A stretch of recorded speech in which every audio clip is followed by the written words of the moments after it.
bonsoir, naba abonné sur la chaîne Biso Canal Congo TV.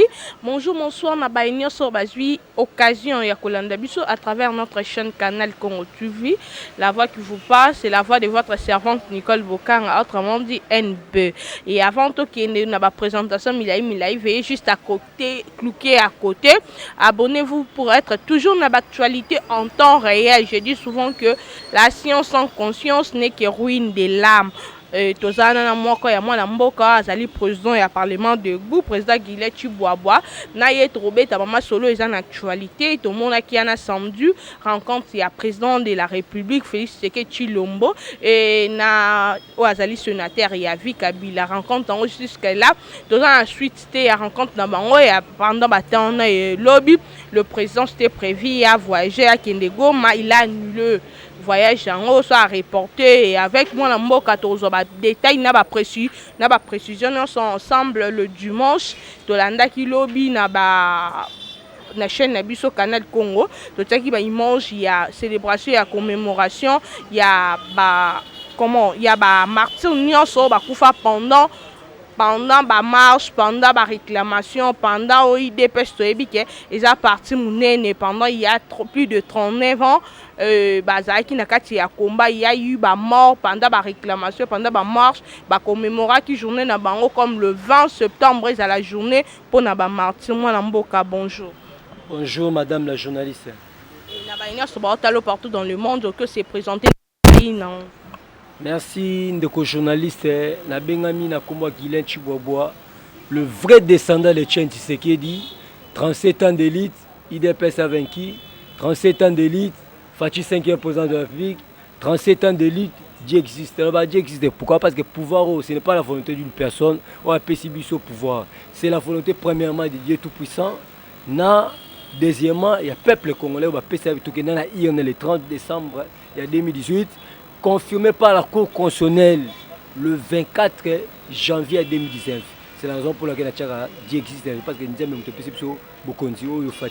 président de la République après 37 ans d'élite, 39 ans d'élite, 37 ans d'élite. Parce que parti là, le 15 février 1982. Plus 2 ans, il y a... 2 ans, tu as le pouvoir. 2 ans, il n'en est quelques mois. Plus 2 ans, c'est 2 ans, madame la journaliste, il n'en est quelques mois. 2 ans, le 24 janvier 2021. Comprendre, il y en a bon. Et moi, je tout la précision 37 abisso na bakaiki na biso 39 ans pour accès plus 2 ans déjà bazan na 4 à pouvoir. Moi na samedi tout monde qui président de la République, moi na mboka Félix Tshisekedi Tshilombo et longo na oazali sénateur à Vi Kabila Kabangi rencontre na bango. Pourquoi ba rencontre on s'est répété et pourquoi et rencontre na bango jusque là et suite il y a rencontre na to zoate. Madame la journaliste raconte un sénateur en vie. Le président de la République, Félix Antoine Tshisekedi, ils racontent mon corps pour l'intérêt commun. Parce que nous avons lutté pendant 37 ans, c'est pour placer l'homme au centre de tout. Il y a un cheval à Tata Moukonzeko, les Alara Amisato. Premièrement, accorder la paix aux Congolais. Deuxièmement, accorder la sécurité aux Congolais. Troisièmement, développer le pays. Kabila, ce qui est vrai, on s'assume. Il y a la majorité parlementaire, biso to l'impérium. Et moi, à chaque fois, chef de l'État Bengakaye, parce que nous sommes dans la coalition. A Bengakaye, pour PCL, ok, Aza Considère Bengakaye, parce que lui, il a la majorité parlementaire, biso to l'impérium. Si il y a à causer, toi, censé au soin, hein? Il y a un moment où Moukonzeko la Bengakaye, parce que bientôt, il y aura un remaniement. Bientôt, le chef de l'État va parachever le mandataire public. Le quoi, toi, la coalition, on est à côté ministériel, on a 65%, bisous, on a 35%. C'est tout à fait normal. À chaque fois, chef de l'État, il faut considérer, parce que nous sommes dans la coalition. Bisous, le chef d'État, qui est trop vivre dans la cohabitation, a préféré. Tous en la coalition a été autorité morale à FCC, non autorité morale à cash parce que majorité parlementaire sur l'impérium. Juste pour placer l'homme au centre de tout. Au moment où front contre le Congo, les individus d'abord, mais biso le peuple d'abord. Il y a un moment qui visite moi en courtoisie, il y a cause qui Kabila parce que Kabila est allé plaider pour des juges. Kibula na Ibula na mususu ya Kilomba na po ba prêter serment ba permettre bango te ba prêter serment pour bazonga na poste là bango mais c'est faux et archi faux madende bande kono soit obo la nanga quand on a qui duté parce que prenez une présence il y a sénateur à vie na Sénat ou soit et madame la journaliste Kabila qui kotala tata mukonze école pour na biloko mibale. Premièrement, ba entériner Rosa Malonda. Oyo ba va combattre na biso ba na sama belé ko Rosa Malonda. Pour ça la tête la seni. Et puis pour na ba DG Jacou constitutionnel. Le chef de l'état longoli bango na cour constitutionnelle tini ba na cour cassation té. Pour la Kabila il faut kaka bazalaka na cour constitutionnelle. Oh, conformément mibeko ya mboko na biso ba lobby, le chef de l'état il est le magistrat suprême.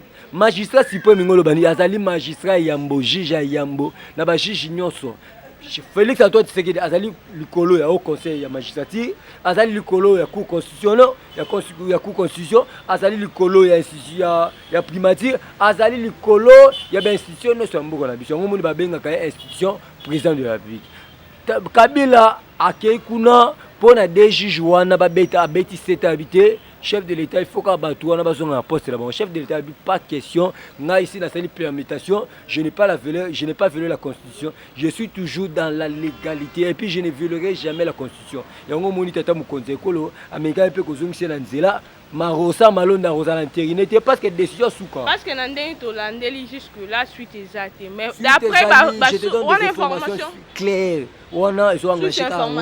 Je te donne des informations claires. Rencontre le chef de l'État, c'est pour parachever le mandataire public et puis bientôt remaniement. Et puis Kabila est allé plaider pour Rosa Malonda l'entériné na signature ordonnance il y a chef de l'État Bouyangou. Et puis pour les deux juges Ibulu na Kilomba va prêter serment devant le président de la République. Or, et quand on raconte au tata mukonze kolo azaki nangona Joseph Kabila. Et non seulement ça, azongisi Kabila na zalabi si moi je suis président de la République, c'est pas la volonté du peuple congolais là nzambe wa saliete. Là c'est le président de la République. Je ne peux jamais accepter un groupe d'individus va prendre le pays en otage. Et l'autre ouais na bango nini. Bango basa les individus d'abord, biso doit le peuple d'abord. Les individus d'abord zani 363 députés dans la majorité parlementaire. Mais biso doit 80 millions d'habitants. Oh la constitution la biso pesi nzela na article 5, oh ba le peuple souverain. Oh biso les tout abol. Gratuité enseignement, fait c'est bon ni ngote. Baso bunse gratuité enseignement, baso si mouton, fait c'est bon ni ngote. C'est pour te dire que qu'on le veuille ou pas, il dépêche Azara na pouvoir stimuler ce marché. Mais toi qui va source musu ba olo ba ta fait COT na 2000 il y a un contrat. Mais apparemment Kabila, mais laissez-moi voler madame entre Kabila na José na Félix Tshisekedi. Contrat les années nioté bazonga na bokonzi la 2020. Mais c'est faux et faux. Kabila conformément à la constitution mboko na biso, il reste le sénateur en vie. Mais apparemment les présence des banques parce que ngam na bango na kati ya coalition il peut se faire que na ngam na bango FCC va poni pe candidat pour la présidence en 2023 bino na kati ya coalition pour voter. Madame la journaliste qui vivra verra au Tchelibaya to lambelango ozala nani pour la Kabila te. Kabila il a déjà franchi la ligne rouge. Candidat à FCC. Il y a un ambition en dehors à Kabila pour la Kabila il a déjà franchi la ligne rouge. Mais c'est tout à fait on a ambition que so ba Tchelibaya to lambelango.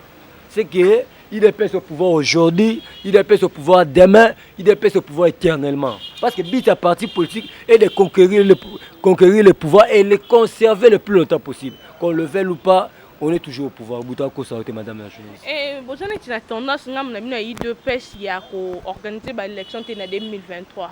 Parce que nous avons voté loi pour organiser l'élection, mais nous avons s'opposer. Pourquoi tendance à se présenter alors que vous avez un mandat où vous travaillez? Madame la journaliste, il faut préciser à vous le gouvernement Bongsambongo pour 2023. Biso to lobi to okene mapona mikaka so qui recensement salami na mboka na biso recensement ngolo banini il faut ba identifier au NIP ou c'est l'organisation nationale il y a identification du peuple congolais ba yeba parce que en 2005 que ça ngam pe mwana mboka boko mi esikombuye situation et ça les même en 2018 balinga qui va organiser l'élection ngam na bango pe basenga ki recensement salima mais bino ndem tozaki batali bosi rotel mon ça ba marche pour na boya recensement pour ils 4 ans nde ba toni ba lo ba ki recensement pour ça les ma faut ils 4 ans alors que l'autre comme dans 2020 et oh ekende de vers na suka so to bito ça recensement donc élection ils attendent en 2023. Il y aura belle et belle élection madame la journaliste. Laissez-moi évoluer. Le chef de l'État a un mandat de 5 ans. C'est constitutionnel. Bisous doit légaliste. Il a un mandat de 5 ans, oui ou non? Oui. Mais laissez-moi évoluer là et expliquer. Il aura belle et belle élection en 2023. Parce que bisous doit être légaliste. Tout ça, tout aussi mis constitution dans ma beaucoup. Il faut tout ça censé respecter la constitution. Il y a beaucoup dans bisous. Et puis 2023, il y aura élection. Conformément, il y a beaucoup dans bisous. Mais si avéré au NIP, on a des compétences, organes compétences, le ministère intérieur habité, on a ni recensement relié à 2 h 3 on est engagé à Bango. Mais biso to ebiété en 2023, conformément il y aura belle et belle élection. Biso on ne peut pas tout piétiner la constitution, biso va légaliste. Toi on est Kabila té. Ba voyant combattre na biso tumba bango na permanence. Autre c'est le bagi dimanche, ezali poani. Pour la revendiquer car article 93. Oui, le bien était, la CENI est censée de convoquer le corps électoral 90 jours avant la fin du mandat du président de la République. Oh, Kabila a tiré la salle. 2016, il y a un moment où il a combattu la permanence, le peuple congolais va couper pour être ma salement. Et puis, à part Wana, il y a eu l'élection. Rossi Moukenda Koufi, Thérèse Kapanga, la Koufi va te belle, va Koufi va belle, va la présenter. C'est pour te dire que, biso toi légaliste, je vous rassure, j'ai resté abonné sur le canal Congo TV. Il y aura belle et belle élection parce que légaliste. Le chef de l'État a un mandat de 5 ans renouvelable une fois. Reprendre. Biso légaliste, tu dois toujours dans respect de la constitution. Biso aura Kabila, Kabila c'est un anti-valeur. Félix Antoine a une valeur. Valeur des amis qui respecter la constitution. Mais ce qui est vrai que le ministère intérieur au NIP balobiété recensement il y a 4 ans. C'est que moi je suis sûr et certain en 2023 il y aura belle et belle élection parce que nous sommes des légalistes et tout ça anti-valeur. Le coup Joseph Kabila a ça qui va rapport si va organiser l'élection le 30 décembre 2018. À 2 ans. Mais biso doit légaliste. Après ça raison ni nombongo zate. Mais biso avec Dieu tout puissant le peuple congolais, tout ça sûr et certain il y aura belle et belle élection en 2023 parce que cheval à tata Mukonzeko les a été Moussala et Salema, Maponami Salema. Et puis chef de l'État, le bas qui est Maponami, il faut faire un détour. Qui vivra verra, bon, l'élection, mais bon, il y a un détour. C'est que sur le boutier, il y a un IDPS au pouvoir aujourd'hui, de génération à génération. Madame la journaliste, qu'on a surpris, en 2050, sur le président de la République. Parce que le but d'un parti politique est de conquérir le pouvoir et de le conserver le plus longtemps possible. Fatih fera des mandats, Kabou il y a des mandats, Kabou dit des mandats. Si on appelle encore président de la République. Et d'abord, Kabou va candidat. C'est tout à fait normal. Anse, Mandela Kendati, Tabombega Kendati, Jacob Zuma Kendati. Mais ça, la maman qui parle pas. Il faut convaincre la population congolaise. Banda yo botama. Banda na botama yoti ngai. Natikala mona gratuit enseignement. Kabila fait plus de 18 ans dans ce pays. Nan bana batanga ofélité. C'est là qui Fachi Beta za président de la République. C'est prévu dans la constitution mais la volonté d'appliquer la constitution. Article 43 linéa 4 le bête bana batanga ofélé. Est-ce que Kabila a manifesté la volonté d'appliquer l'article 43 linéa 4 le bête que l'enseignement de base de la gratuit? Faux. C'est pour te dire que c'est là qui Fachi Beta za président de la République pour être tout le monde bana le ba kotanga ofélé. Et qu'on leti mais quand les ébélés, il y a l'été qu'on a fait, du jamais vu. Et puis mécanisation, il y a une nouvelle unité. Bientôt en octobre, on va mécaniser. C'est 2018. Mécanisation, il y a une nouvelle unité au chef de l'État, qui c'était le 13 décembre. Moukola discours État de la Nation a perdu Babi. Priorité à nouvelle unité. D'ici en octobre, on nous a salaire. C'est pour te dire que, à part si le plan diplomatie, il y a des avancées, madame la journaliste. Et c'est là qui fait béton à sa président de la République pour Balma Bayanambokao. Et c'est là qui fait président de la République pour investisseurs américains Bayanambokao. C'est pour dire qu'il y a des avancées diplomatiques. Oh, le fait c'est si Barotika le Kolobango n'a pas été de Ikeboité. Il y a des avancées. Mieux vaut Tshisekedi que Kabila. Parce qu'il y a une différence entre bien et mieux. Mais Félix Antoine Tshisekedi fera mieux dans ce pays. Comprenez? Mais avec Dieu.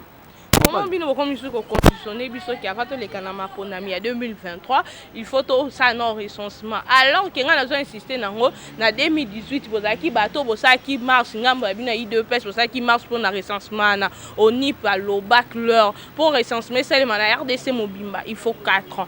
Alors que tu tira na 3 ans et mandat bino bosengi recensement. Donc si ce que là naza non convaincu que élection oh bino bo préparer biso ngam na bino parti au pouvoir bo préparer élection. Madame la journaliste, on s'est trompé date. En 2006, j'ai de bons souvenirs. En 2015, quand Boucha Bazara, ministre intérieur, à Kenara l'Assemblée, à lobby, il faut changer le électoral, il y a un recensement. Oh, et comment il a déjà fait un mandat, madame la soyons sérieux. Et ça, en 2015, Bosseni le électoral, il n'en est à Pamba pour organiser l'élection. Mais il y a encore du temps. Il faut qu'on se le dise. Il y a 9 mois au pouvoir. Pour organiser, pour recenser Salima. Ça peut nous prendre 2 ans, ça peut nous prendre 3 ans. C'est possible que ma ponamé Salima en 2020. C'est différent. Dans le loi électorale, ancien ministre intérieur Bouchabo Alinga qui a imposé en 2015 pour être glissé Salima. C'est différent. Nous, on a 9 mois au pouvoir. Mais Bango est là qui a Pamba pour être ma ponamé Salima. Il y a une différence. Comprenez? Ce qui est vrai, on y passe. Le gouvernement a mis 350 millions de dollars pour le recensement en 2022. 2021, pardon. C'est pratiquement possible pour être recensé. Oh, mais il y a l'argent. Entreprise publique, vous savez, entreprise publique, ressources financières. Je suis clair dans la langage. Je suis légaliste. Je majoritaire. Le gouvernement a 65%. Biso cash toi à 135%. C'est pour te dire que ils sont obligés. Il y a pour la poney en 2023. Parce que nous on ne peut jamais accepter Fachi Beto à la saline. Hein? Biso légaliste. Toi anti-valente. Madame la Nabé, le mandat du président de la République est de 5 ans, renouvelable une seule fois. On comprend? C'est que tu respectes la constitution. Tu as Kabila. Et c'est là qui l'électoral est là pour glisser Salima au bout de l'élection au Salima conformément à parce que Tata Moukonze Ekolo Bali Kobengae il est le garant de bon fonctionnement des EJ. Il a sentinelle la Constitution. Il est censé de respecter la Constitution. Madame la c'était prévu que moi Namboka fait ce que Chilombo a voyagé le lot pourquoi et ça limité. Zaka rekende toyoka kuna na Goma batundambu ya INC balobi ke ba oyamba était ou bien deni cause nango jusque là et pesa mino témoin Namboka mpanzi na bino ngambo pouvoir. Merci madame la journaliste. INC Union nationale pour le Congo, c'est une goutte d'eau dans l'océan, il ne représente seulement rien dans ce pays. Bazak est capable de mobiliser 100 personnes dans la ville de Goma pour déstabiliser Tata Moukonze Ekolo. Si aujourd'hui que le chef de l'État a se présenté na Goma, c'est suite à l'agenda. Parce qu'un chef de l'État a un agenda, a un programme. Mais laissez-moi évoluer, madame la journaliste. Un chef de l'État a déjà un agenda. C'est que, dans moi, Mobimba, le chef de l'État, il avait prévu qu'il y a aussi la boîte, mais par rapport à l'agenda, de permettre que les lots à répondre massivement dans la population de Goma. En tout cas, on les dépend d'un pouvoir discrétionnel dans l'agenda de Tata Moukonze Ekolo, Félix Antoine Tshisekedi. On les revenir quand par rapport à l'agenda, de saliété. Voyage à Goma, les annulés. On dépend d'un pouvoir discrétionnel dans l'agenda de Tata Moukonze Ekolo, Félix Antoine Tshisekedi. Mais à Goma, soyez patient, le chef de l'État, c'est l'homme de parole. Il y aura à Konyata Matambe Nae, à le loté, mais aux jours à venir, à Konyata Matambe Nae, na Goma. Parce qu'il y a le peuple congolais, il y a le président de tous les peuples congolais. Il y a le président de Swahili, il y a le président de Bangala, il y a le coloniaux et vos apaisements. Le chef de l'État, toujours dans Manae, il est toujours au service, il y a le peuple congolais. INC ne représente seulement. Tant que ça INC, ils ont tout le monde. INC, bien moi. Na Goma wana est-ce que tu vas organiser accompagner bino pendant propagande le lobby que INC le côté yo ngolo baki ba faisait du roi pour ba utiliser moi faisait du roi c'est que faisait du roi on a des missions ça ba mission résultat to yepe susu na mwana mboka fait que tu le konza mboka na pour que madame la journaliste INC a parti moi opportuniste ya ba mécontent na Genève ba tout ça ba boya mais le coup la Tata Moukonze Ekolo azali mutu abolingo nde sala ki eta ya mbayi comprendre INC, c'est une goutte d'eau dans l'océan.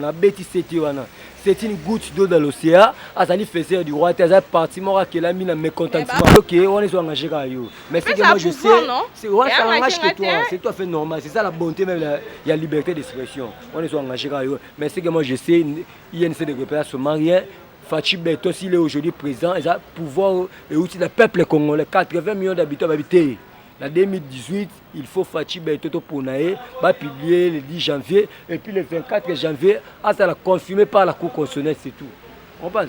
C'est tournez page, madame la journaliste. En tout cas, madame la journaliste, permettez-moi le terme, là, moi, Nzambe, mais Denis Les Nzamba Satika Ekala.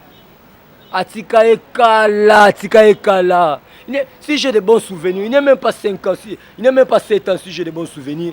Il a été condamné pour une escroquerie, madame la journaliste. Hein? Est-ce que l'histoire de Denis Lessi, un escroc tout fait. Un escroc tout fait, mais il s'est connu de tous, il a été condamné dans Ndolo. Qui est né dans Mboloko. L'église est dans Mboloko, à ce moment, il y a 100 personnes dans l'église. À ce moment-là, on a les pour qu'on atteigne dans Malula. To kangama na ba mapangu na arche de Noé na malou les a 0 mètres. Hein? Ngana omona Denis Lessi wana. C'est pour te dire que Nzambe sa bosana ekala. Tangu Kabila sera président a révélé la été. Tangu Kabila oninga longa président a révélé la été. Kaka lelo tangu Fachi Beto ba ko réélire en 2023 nde ba te Kabila zonga président de la République. Wana ndoto baba. C'est un faux débat. Denis Lessi c'est Nzamba Satika Ekala, pour votre information, madame la journaliste, elle a fait sur référence, qui est née dans Mboloko, soko komona ata 100 personnes, oh bazo quoi na parole à Denis Lessi. Nzamba Satika Ekala, il ne représente seulement rien, c'est un mendiant politique, azali sorcier politique, azali ko lukaita son actualité. Mais la histoire, il y a ba homme de Dieu, hein? Oh bali ko banga Nzambe azala souté. Azala ne souté. C'est pour te dire que avant na quoi na ye kaza pasteur atika no bilabu atika bilabu le ballon baluba atika choko ndabo somona osomona ebo ala ba tampo ma colonel na pembe me soko tali aho mwindu c'est pour dire avant na ndima ye atika na nu choko ni wana et puis se repentir sincèrement que asala mabe na peuple pas prophétie na union ça peut ça et c'est réalisateur. C'est pour te dire qu'il faisait du roi, il ne représente à seulement rien, à garder Bandinae, avec Dieu. Fachi a réélu en 2023, et puis la venue de la raison, c'est une goutte de l'océan, à mandia politique, sorcier politique, à garder Bandinae. Et tous, à ça la tampo, à ça mundu, à la colonne, au monde, ah on a eu bala et kokanita c'est pour te dire qu'atika no choko pour Nzamba aza pembe na atika no choko parti se porte si bien le 20 septembre c'est date historique inoubliable au IDPS à Robosana jamais ça journée au to célébrer dimanche pour na ya journée moi ba martyr à démocratie ceux qui ont pouvoir on monitor le bango na le bango maintenant si aujourd'hui Fachi président de la République il y a des gens qui ont payé le prix. Pendant le 15 février 1982, parti de ceux qui est là, il y a des gens au Bakoufa pour être le président de la République. Ce n'est pas pour rien. Kabila va revenir en 2021. D'autres Baba, Kabila, il est déjà garanti par la Constitution, il est le sénateur en vie. La présidente de Badi Bangambo, parce que Badi la seule personne qui côté les mésara à Badi Bangambo.